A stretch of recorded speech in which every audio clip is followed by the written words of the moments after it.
Has JJ Redick shortened the rotation too much? Does he have a secret weapon sitting on the bench? At least one of us says maybe. That's next.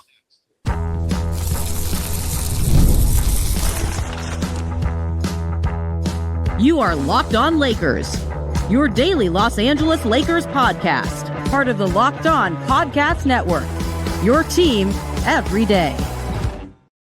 Thanks to everybody for checking out Locked On Lakers. Brian Kamenetsky, Andy Kamenetsky, big game 6 tonight in Houston. Lakers looking to close things out. Third time, Andy. Is it going to be a charm? I hope so, because I don't want the stress of a fourth time. It's a lot. It's a lot. Too much. Don't want it. If you think it's a lot on the players, think about us. Yeah. What of the podcasters, Andy? We want to let people know that today's episode is brought to you by FanDuel. Right now, new customers can bet just $5 and get $250 in bonus bets if your first bet wins. Head to FanDuel.com to get started. So one of the trends that is both common with the Lakers in J.J. Redick's 2 years, but quite frankly, pretty common across the playoff landscape. Playoff rotations tend to start tighter than a regular season rotation, which makes some sense because the stakes are a little bit higher. Also, as series go on, when you get past game 2, 3, 4, 5, you start game into game 5, 6. So the rotations sometimes get even shorter. Your bench players that are playing play fewer minutes. That is, to say the least, the trend for the Lakers over the last couple games. JJ Redick really tightening things up.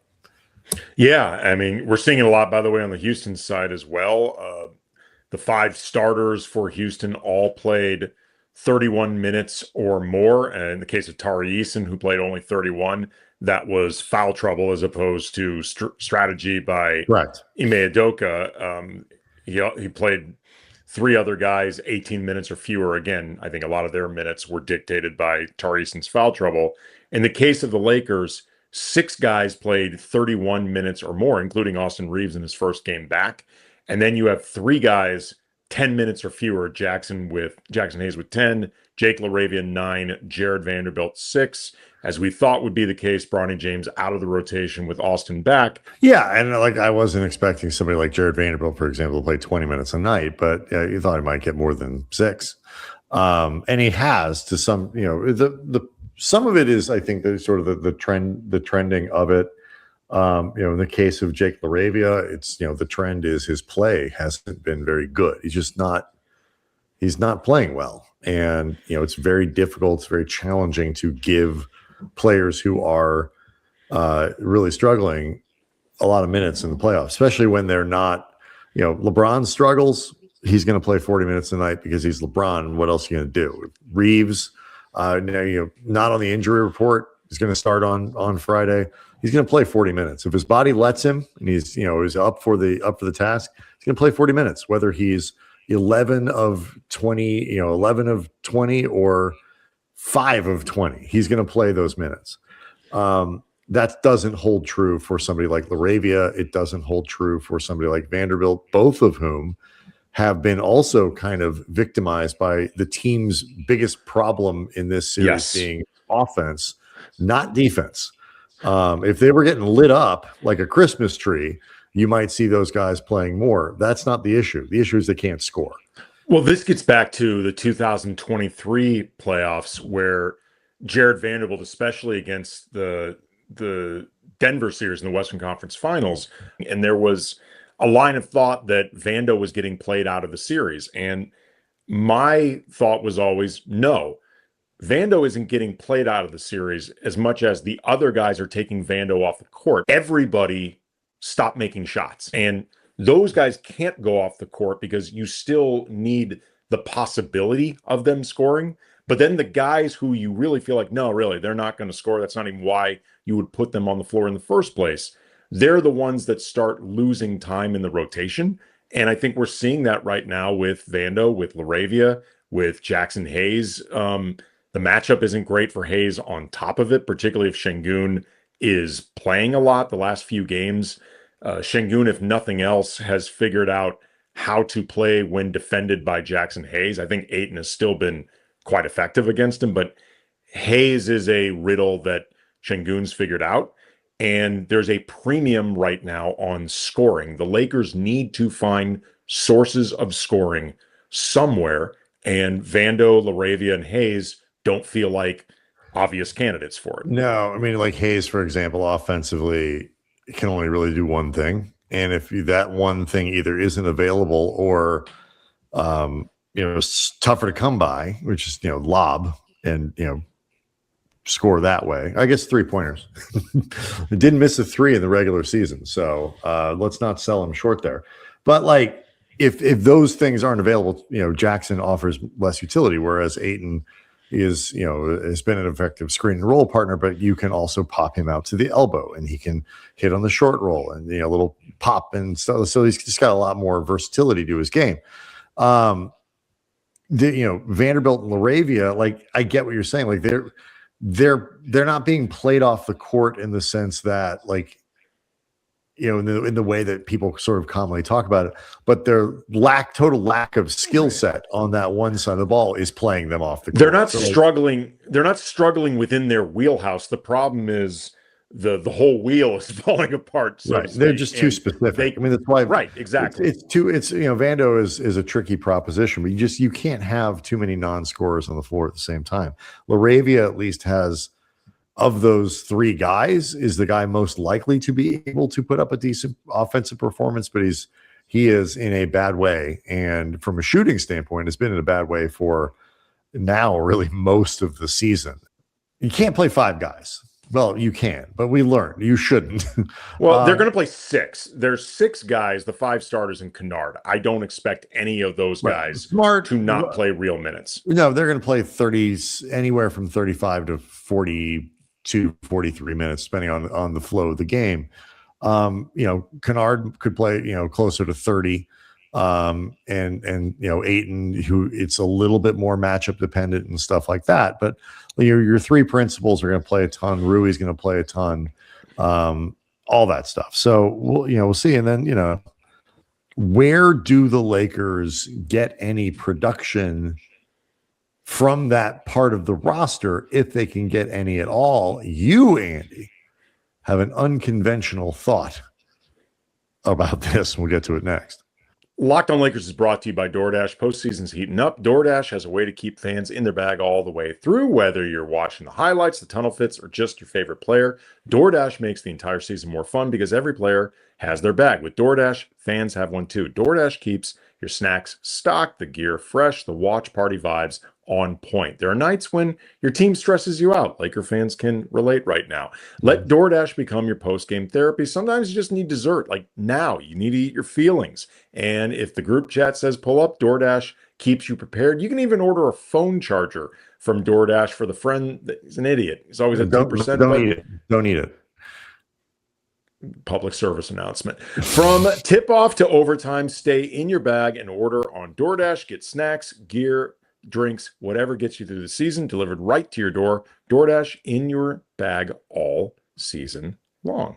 Locked On Lakers also brought to you by FanDuel. The NBA playoffs, they are here, and every possession matters. If you're looking to get even closer to the action, FanDuel has a great offer to get you started. New customers can bet $5 and get $150 in bonus bets if your first bet wins. That's right. Turn $5 into $150 in bonus bets just for getting started. FanDuel, fun for the playoffs because everything you need is right there in one spot. Stats, trends, matchups. You can look at all that stuff before making your picks. Which makes the experience of watching the playoffs that much more informed and exciting. So, whole thing's really easy to navigate, makes playoff basketball more engaging from start to finish, whether you're looking at props, following your favorite stars, whatever it is. So go to FanDuel.com right now to get started. Again, FanDuel.com. FanDuel, play your game. And finally, Locked On Lakers is brought to you by Game Time. There's nothing like playoff basketball live. The intensity, the crowd, the rivalries, different experience when you're in the building. Trust us, we've been there many times. It's incredible.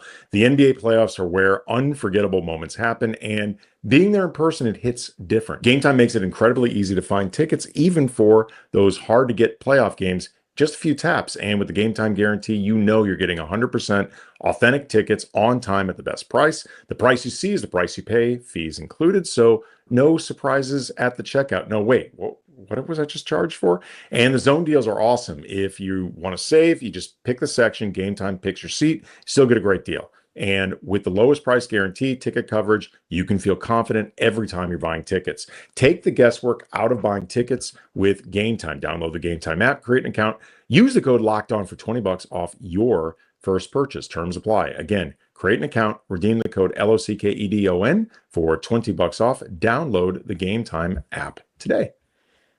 Quick word about the Everydayer Club. Go to lockedonlakers.supercast.com. Check it out. See if it's for you. Access to the Discord server, which you can talk to me, talk to Andy. You can talk to other hosts and other NBA fans around the Locked On network. It's $5 a month, $50 a year. You also get the show ad free, which we know because we get your emails is important to a lot of you. Again, lockedonlakers.supercast.com, or check it out in the show notes.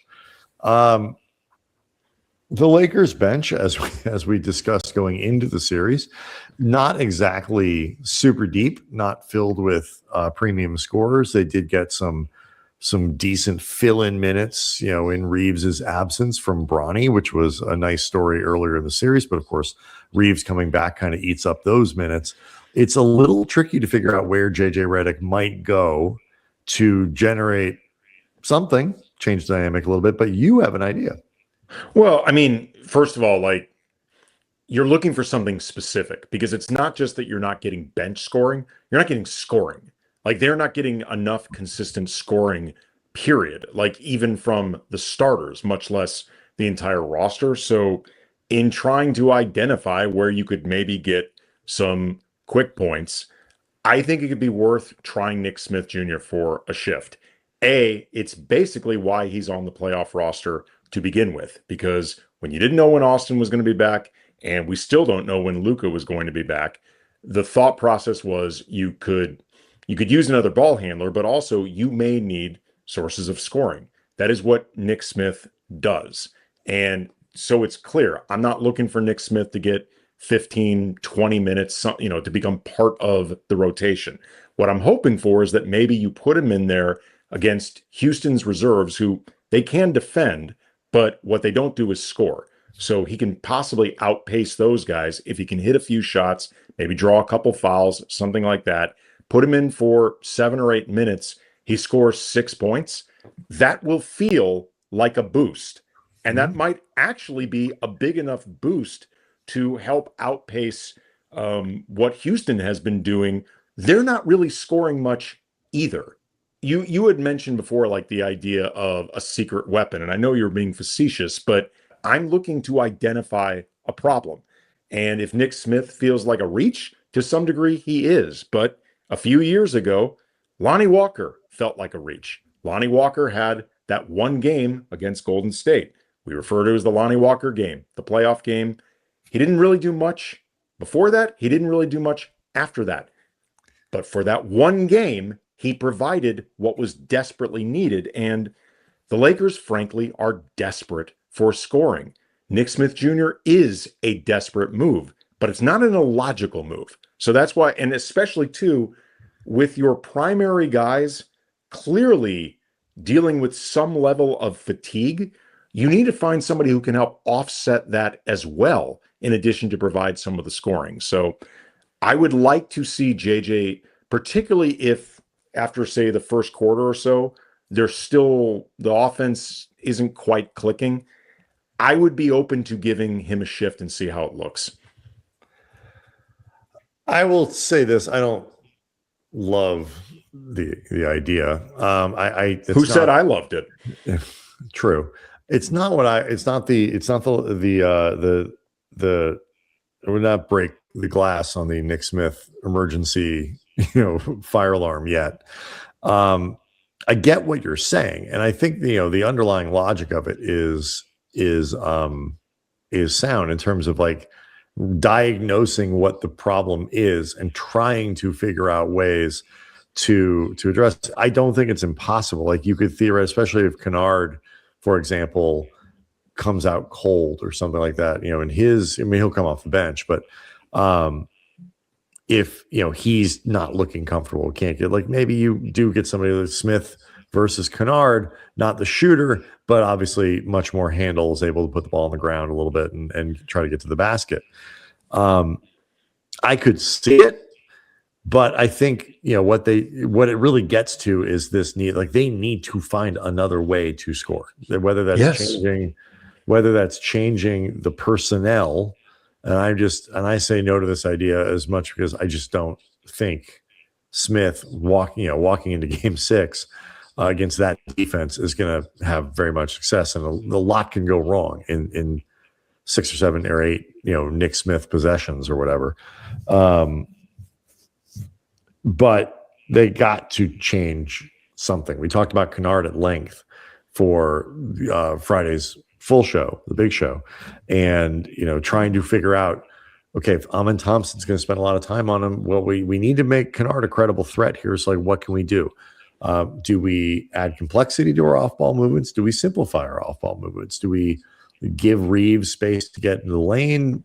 The pick and rolls that were kind of effective, just simple basketball stuff, and let our 2 stars kind of try to cook. These are all the questions that they are figuring out, but they are not going to advance in this series if they can't find a way to score, particularly hit some threes. So, Locked On Lakers on YouTube is where you can go hang out with over 38,000 subscribers. We, of course, will be back after the game, break it all down, hopefully breaking down, Andy, a Lakers series win and getting ready for Oklahoma City. But either way, we'll be there.